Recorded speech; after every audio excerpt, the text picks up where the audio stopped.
अस्सलाम वालेकुम स्टूडेंट्स, आज हम लोगों ने इम्पोर्टेंस ऑफ मियोसिस के बारे में पढ़ना है। लास्ट लेक्चर में आप लोगों ने मियोसिस के बारे में पढ़ा था, मियोसिस 1, मियोसिस 2। आज हम लोगों ने इम्पोर्टेंस ऑफ मियोसिस के बारे में पढ़ना है। मियोसिस जो कि जर्म सेल्स में होती है। हम लोगों ने ये पढ़ा था कि मियोसिस में जो एक प्रॉपर इवेंट है या इम्पोर्टेंट इवेंट है वो है crossing over. Crossing over mean exchange of segments between two non homologous chromosome. दो नॉन होमोलोगस क्रोमोसोम के दरमियान सेगमेंट्स का एक्सचेंज, जेनेटिक मटेरियल का एक्सचेंज क्रॉसिंग ओवर कहलाता है। मियोसिस की इंपॉर्टेंट बात यह है कि इसमें क्रॉसिंग ओवर होती है। जब क्रॉसिंग ओवर होती है तो उस वक्त जो जीन्स होते हैं उनके अंदर रिकम्बिनेशन आता है। रिकम्बिनेशन मीन कि जो नेक्स्ट ऑफस्प्रिंग होंगे वो पेरेंट की निस्बत थोड़े से डिफरेंट होंगे। माइटोसिस में हम ये कहते हैं कि माइटोसिस जो है वो सोमैटिक सेल्स में होती है, मीन उसमें आइडेंटिकल कॉपीज बनती हैं। फॉर एग्जांपल कहीं पे कट लग गया है, कहीं पे जख्म हो गया है, तो बॉडी ने दोबारा से रीजनरेट करना है, दोबारा से सेल्स बनाने हैं, वो एरिया बिल्कुल वैसा ही हो जाएगा जैसे कि पहले था, कहीं जख्म लगने से पहले। तो इट्स मीन कि माइटोसिस जो है उसमें क्रोमोसोम जो है उसमें जो सेल्स हैं वो बिल्कुल वैसे ही बनते हैं जिस तरह से पेरेंट सेल में होते हैं। लेकिन जो मियोसिस है उसमें क्रॉसिंग ओवर की वजह से जो क्रोमोसोम है उनके अंदर चेंजिंग आती है, जेनेटिक मटेरियल एक्सचेंज होता है। जब दो नॉन होमोलोगस क्रोमोसोम के दरमियान एक्सचेंज ऑफ सेगमेंट होगा, वो दोनों अपने जेनेटिक मटेरियल एक्सचेंज करेंगे, उससे जो नेक्स्ट ऑफस्प्रिंग है उनके अंदर रिकम्बिनेशन आएगा। एक बहुत इंपॉर्टेंट चीज जिसको हम कहते हैं अडॉप्टेशन। अडॉप्टेशन के बारे में हम कहते हैं कि टाइम टू टाइम चेंज होता है। तो बेसिकली अगर देखा जाए ये टाइम टू टाइम चेंज होता है वो रिकम्बिनेशन की वजह से होता है, क्रॉसिंग ओवर की वजह से होता है। बेटर कैरेक्टर सर्वाइव करते हैं और जो बेटर नहीं होते वो वहीं पे किल हो जाते हैं, खत्म हो जाते हैं। क्रॉसिंग ओवर की वजह से मियोसिस मोस्ट इंपॉर्टेंट है। रिकम्बिनेशन ऑफ जीन आता है। हम ये कह सकते हैं तीसरी बात, random assortment of chromosome. Random assortment of chromosome, अगर आप लोगों ने मेंडल्स के लॉ के बारे में पढ़ा हुआ है तो मेंडल के लॉ में ये बात आप लोगों ने उसके लॉ में पढ़ी होगी कि जो क्रोमोसोम्स होते हैं वो रैंडम असॉर्ट होते हैं, वो एक दूसरे के ऊपर डिपेंड नहीं कर रहे होते। वो जब सेग्रीगेशन, जैसे लॉ ऑफ सेग्रीगेशन था और लॉ ऑफ इंडिपेंडेंट असॉर्टमेंट के क्रोमोसोम्स जो होते हैं जब उनकी सेपरेशन होती है, जब गैमीट्स फॉर्मेशन होती है, उस वक्त क्रोमोसोम की सेपरेशन जो होती है वो एक दूसरे के ऊपर डिपेंड नहीं करते। एक दूसरे के ऊपर डिपेंड नहीं करते। ये किस वजह से होता है? मियोसिस की वजह से। मियोसिस में हम ये कह सकते हैं कि मियोसिस जर्म सेल्स में होती है। दूसरी बात ये कि इसमें क्रॉसिंग ओवर होती है, ठीक है। तीसरी बात रिकम्बिनेशन आ जाता है जीन्स में। चौथी बात रैंडम असॉर्टमेंट ऑफ क्रोमोसोम आ जाता है। रैंडम असॉर्टमेंट ऑफ क्रोमोसोम जब आएगा तो उस वक्त क्रोमोसोम एक दूसरे के ऊपर डिपेंड किए बगैर अलग हो जाएंगे। नेक्स्ट जो ऑफस्प्रिंग आएगा उसके अंदर जो करैक्टर्स होंगे उसके, जैसे कि आप लोगों ने पढ़ा था मेंडल्स के लॉ में कि जो ट्रेड्स होते हैं, जो दो ट्रेड्स के जीन्स होते हैं वो एक दूसरे के ऊपर डिपेंड किए बगैर असॉर्ट हो जाते हैं। मियोसिस को अगर हम देखते हैं कि ये किस टाइम पे होती है, मियोसिस उस वक्त होती है जिस वक्त जो सेक्सुअल सेल्स या जिसको हम कहते हैं गैमीट्स फॉर्मेशन, अभी हम लोगों ने यहाँ पे पढ़ा है कि मियोसिस जर्म सेल्स में होती है। क्वेश्चन आ सकता है कि मियोसिस कब होती है? मियोसिस उस वक्त होती है जब गैमीट्स फॉर्मेशन होती है। गैमीट्स फॉर्मेशन, अब गैमीट्स क्या होते हैं? गैमीट्स होते हैं एग प्लस स्पर्म। एग या स्पर्म जो होते हैं उनको हम क्या कहते हैं? कहते हैं गैमीट्स फॉर्मेशन होगी। दूसरी बात, जब स्पोर फॉर्मेशन होती है प्लांट्स में, spore formation in plants, meiosis कब होती है, किस वक्त टेक्स प्लेस होती है? तो पहली बात जब गैमीट फॉर्मेशन होती है, दूसरी बात जब स्पोर फॉर्मेशन होती है। इसी तरह से कहते हैं कि गैमीट्स फॉर्मेशन होगी या जो स्पोर्स बन गए हैं, इन गैमीट्स की फर्टिलाइजेशन होगी, स्पोर्स की फर्टिलाइजेशन होगी। स्पोर्स जो है उन्हें फर्टिलाइज करना है, तो नेक्स्ट जो ऑफस्प्रिंग आएंगे उनमें नंबर ऑफ क्रोमोसोम मेंटेन रहेंगे। आप इमेजिन करें कि अगर मियोसिस नहीं होती, नंबर ऑफ क्रोमोसोम मेंटेन नहीं होंगे। जब नंबर ऑफ क्रोमोसोम मेंटेन नहीं होंगे तो उसकी वजह से हम ये कह सकते हैं कि डिसऑर्डर आ सकते हैं। आप इमेजिन कर सकते हैं कि अगर मियोसिस ना होती और इसी तरह से क्रोमोसोम की डबलिंग हो जाती, तो नेक्स्ट जो ऑफस्प्रिंग बनते जाते उनमें किस तरह से नंबर ऑफ क्रोमोसोम को हम देख सकते कि इतने, जैसे हम कहते हैं कि ह्यूमंस हैं उनमें नंबर ऑफ क्रोमोसोम 46 हैं। 46 नंबर ऑफ क्रोमोसोम मेंटेन है, किसकी वजह से है? ये मियोसिस की वजह से है। इसी तरह से डिफरेंट स्पीशीज में आप देखते हैं डिफरेंट नंबर ऑफ क्रोमोसोम है, लेकिन उनकी जो अमाउंट है या उनकी जो एक तादाद है, आप कह सकते हैं कि वो एक मेंटेन होती है। वो मेंटेनेंस मियोसिस की वजह से होती है। मियोसिस अगर नहीं होगी, नंबर ऑफ क्रोमोसोम की डबलिंग होती जाएगी। नंबर ऑफ क्रोमोसोम की डबलिंग अगर इसी तरह से होती रही तो नेक्स्ट जो ऑफस्प्रिंग आए तो फिर उनमें नंबर ऑफ क्रोमोसोम को तो गिनना मुश्किल हो जाएगा। इस वजह से जो मियोसिस है वो इम्पोर्टेंट है। मियोसिस की इम्पोर्टेंस के साथ साथ हम ये भी देख सकते हैं या ये भी पढ़ते हैं कि इसमें एरर्स कौन कौन से आ सकते हैं। मियोसिस की वजह से एरर भी आ सकते हैं, जिस तरह से माइटोसिस में होता है इसी तरह से मियोसिस में होता है। यहाँ पे हम पढ़ेंगे मियोटिक एरर्स के बारे में। मियोसिस की इंपॉर्टेंस हम लोगों ने पढ़ी है कि उसमें क्रॉसिंग ओवर होती है, रिकम्बिनेशन ऑफ जीन्स होता है, देन जो ऑफस्प्रिंग आ जाते हैं उनमें रैंडम असार्टमेंट ऑफ क्रोमोसोम्स होती है, अडॉप्टेशंस वगैरह आ जाती हैं। नेक्स्ट आ जाता है मियोटिक एरर, जिसको हम कहते हैं नॉन डिसजंक्शन। नॉन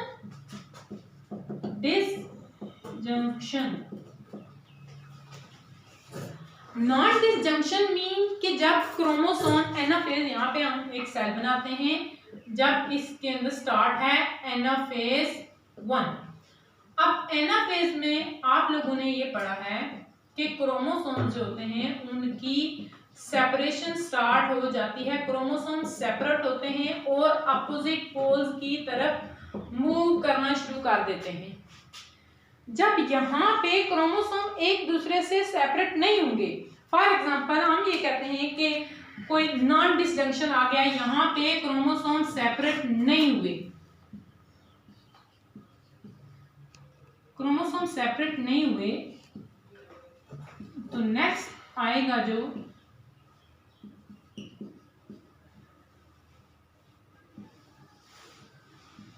अब नेक्स्ट जो ऑफस्प्रिंग आएगा उसमें एक में ये ज्यादा चले जाएंगे और एक में कम रह जाएंगे। इस कंडीशन को हम कहते हैं सिंड्रोम। या नंबर ऑफ क्रोमोसोम ज्यादा हो जाएंगे या नंबर ऑफ क्रोमोसोम कम रह जाएंगे, तो इस कंडीशन को हम सिंड्रोम कहते हैं। मियोसिस एक ऑर्डरली अकरिंग फिनोमेना है जो कि इस बात को यकीनी बनाता है कि हर फेज का एक प्रॉपर फिनिश है। जब एनाफेज में कोई चेंजिंग आ गई है, एनाफेज के अंदर नॉन डिस्टिंक्शन आ गई है, नेक्स्ट ऑफस्प्रिंग के अंदर क्रोमोसोम जो है उनकी डबलिंग हो जाएगी या हाफ रह जाएंगे, कोई डिजीज काज हो जाएगी। यहाँ पे हम देखते हैं सिंड्रोम है, फॉर एग्जांपल एक है डाउन सिंड्रोम। अब डाउन सिंड्रोम में देखते हैं कि क्रोमोसोम या जो ऑटोसोमल, अब यहाँ पे ऑटोसोमल का नाम मैंने लिया।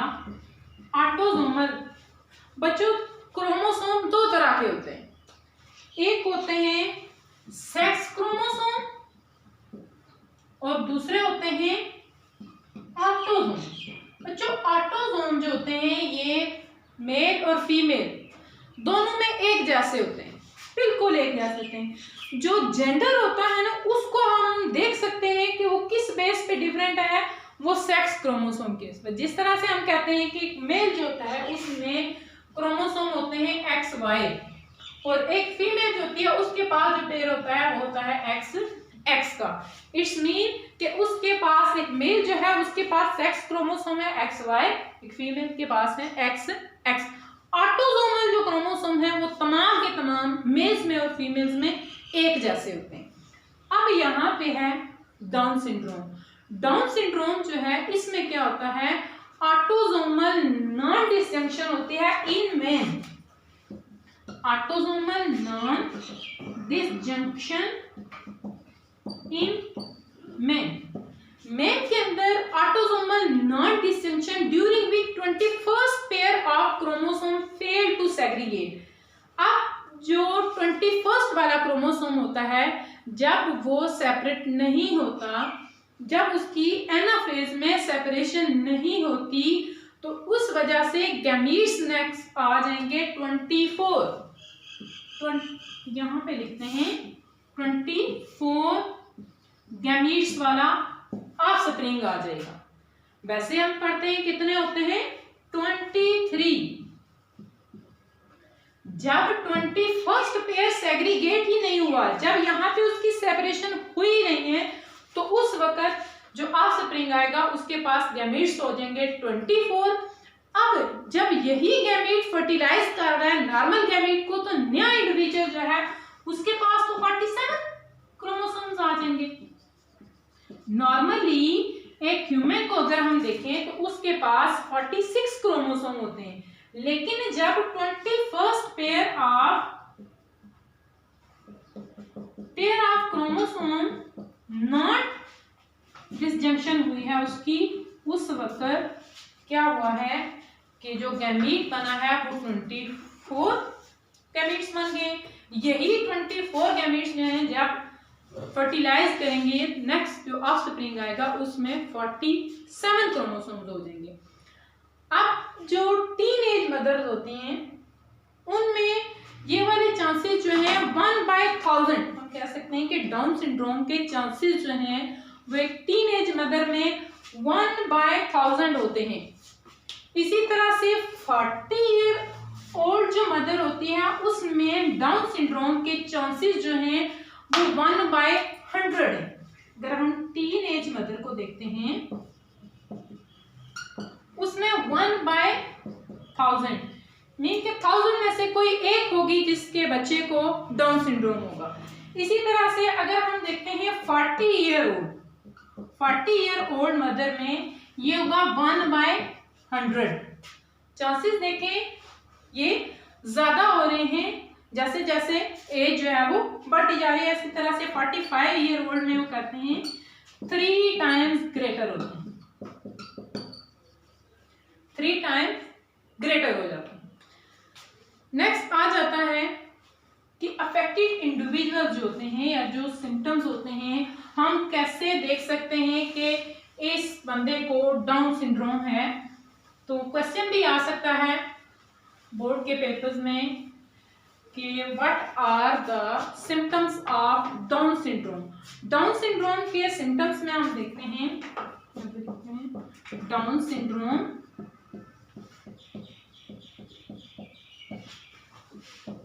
सिम्टम्स। नंबर 1 आ जाता है squint eye. Inner fold, inner fold. दूसरी बात आ जाती है प्रोट्रूडिंग टंग।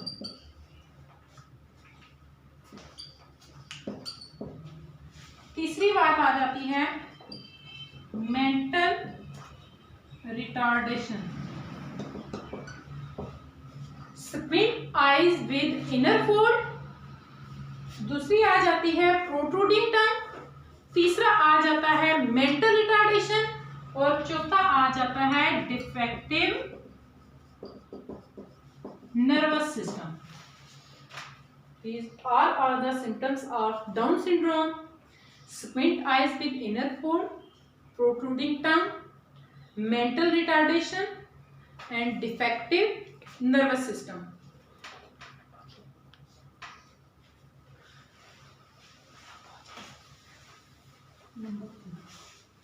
नेक्स्ट आ जाता है क्लिनफेल्टर syndrome.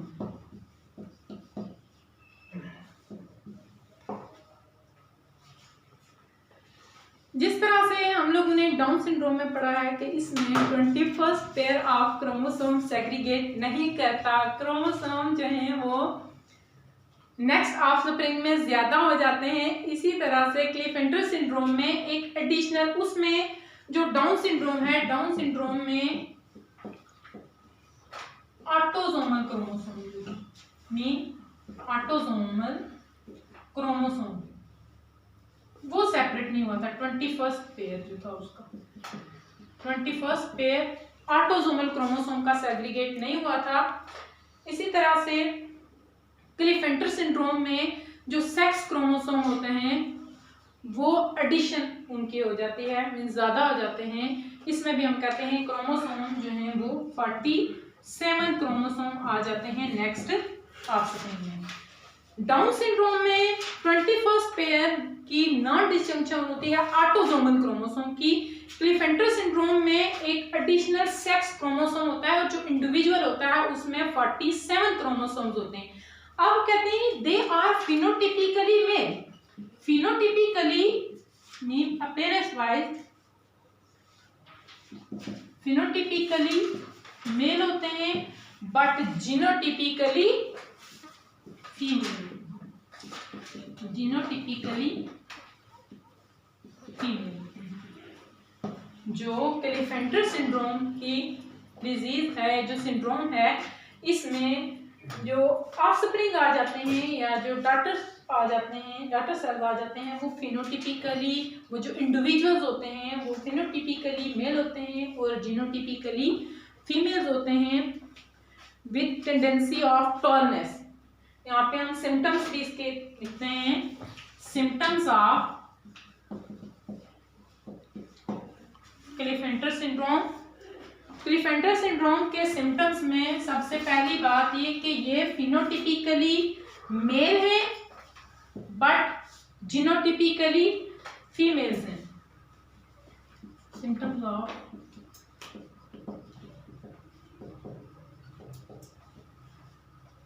Tendency of tallness,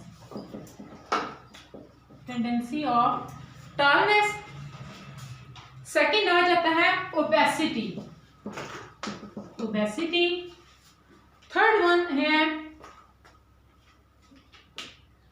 small testis with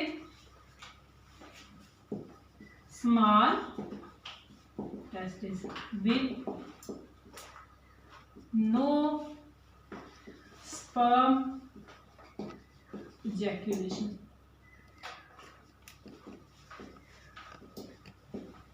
क्लिनफेल्टर syndrome के बारे में, इसमें जो सेक्स क्रोमोसोम है, एक बार फिर मैं आप लोग को बता दूं, सेक्स क्रोमोसोम जो है उसकी एडिशन हो जाती है। हम कह सकते हैं कि in Klinefelter syndrome addition of sex chromosome occur. Next जो इंडिविजुअल आता है उसमें क्रोमोसोम हो जाते हैं 47। ये जो क्लीफेंटर सिंड्रोम के इंडिविजुअल्स होते हैं फिनोटिपिकली मेल होते हैं, जीनोटिपिकली फीमेल होते हैं। इनमें टेंडेंसी ऑफ टॉलनेस होती है, ओबेसिटी होती है, small testis with no sperm ejaculation. अब मेल के बारे में वो कहता है कि अब मेल जो है वो 47 क्रोमोसोम वाला भी हो सकता है, 48 क्रोमोसोम वाला भी हो सकता है, 49 क्रोमोसोम्स वाला भी हो सकता है। नेक्स्ट आ जाता है टर्नर सिंड्रोम। क्लीफेंटर सिंड्रोम के बाद नेक्स्ट जो सिंड्रोम है वो है क्लीफेंटर सिंड्रोम। भी हम लोगों ने डाउन सिंड्रोम के बारे में पढ़ा है। डाउन सिंड्रोम में हम लोगों ने पढ़ा है कि इसमें ऑटोसोमल नॉन डिस्टिंक्शन होती है 21st पेयर ऑफ क्रोमोसोम की। क्लीफेंटर सिंड्रोम में हमने पढ़ा है सेक्स क्रोमोसोम जो है उसकी एडिशन हो जाती है। देन आ जाता है टर्नर सिंड्रोम। टर्नर सिंड्रोम में वन मिसिंग एक्स क्रोमोसोम, ये जो अफेक्टेड इंडिविजुअल होते हैं टर्नर सिंड्रोम के जो इंडिविजुअल्स होते हैं उनमें होता है वन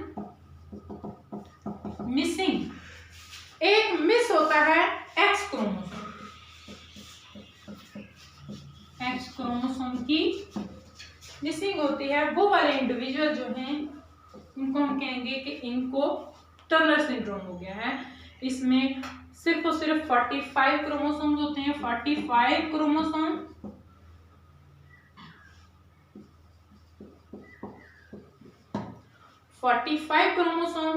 मीन जिसमें 44 ऑटोसोम एंड 1 एक्स है। 44 ऑटोसोम प्लस 1 एक्स, इसमें दूसरा एक्स मिसिंग है। इन इंडिविजुअल में टर्नर सिंड्रोम के इंडिविजुअल्स में one missing the affected individual and one missing x chromosome. 45 chromosome होते हैं, 44 ऑटोसोम और 1 एक्स क्रोमोसोम। इंडिविजुअल इस कंडीशन के कहते हैं कि प्रेगनेंसी में ही अबार्ट हो जाते हैं, सरवाइव नहीं कर सकते। लेकिन अगर वो सरवाइव करते हैं तो उनकी अपीयरेंस जो होती है, यहाँ पे आप कहते हैं सिम्टम्स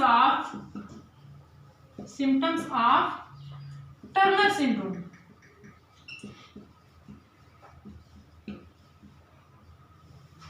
टर्नर सिंड्रोम के सिम्टम्स में आ जाता है ये जो इंडिविजुअल्स होते हैं अगर सरवाइव कर गए हैं तो इनका ये शॉर्ट स्टेचर के होते हैं,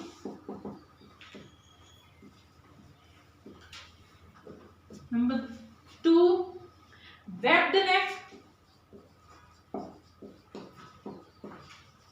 सिम्टम्स ऑफ टर्नर सिंड्रोम में फर्स्ट वन ये बात है कि इनके सिम्टम में, इनकी अलामत में कि वो शॉर्ट स्ट्रेचर के हैं, वेब्ड नेक है, विदाउट ओवरीज।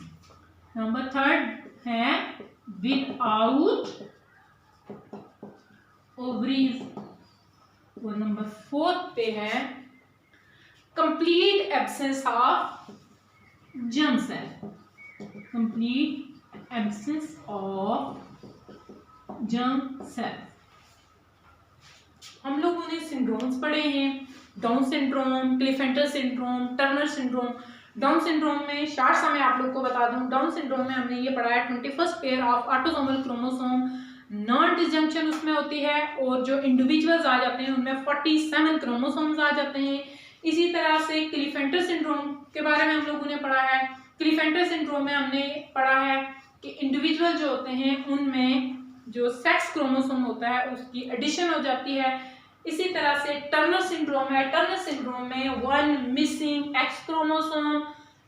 यहाँ इसके जो इंडिविजुअल्स होते हैं, इसके जो अफेक्टेड इंडिविजुअल्स होते हैं उनमें 45 क्रोमोसोम होते हैं, 44 ऑटोसोम और 1 एक्स क्रोमोसोम होता है। Symptoms short stature, webbed neck, without ovaries and complete absence of germ cell.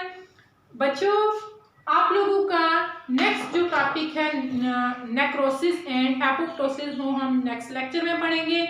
आज के लिए इतना ही, इसको गौर से पढ़ना है आप लोगों ने एंड लिखना है, इसकी प्रैक्टिस करनी है। नेक्स्ट लेक्चर में हम नेक्रोसिस और एपोप्टोसिस के बारे में पढ़ेंगे। तब तक के लिए अल्लाह हाफिज।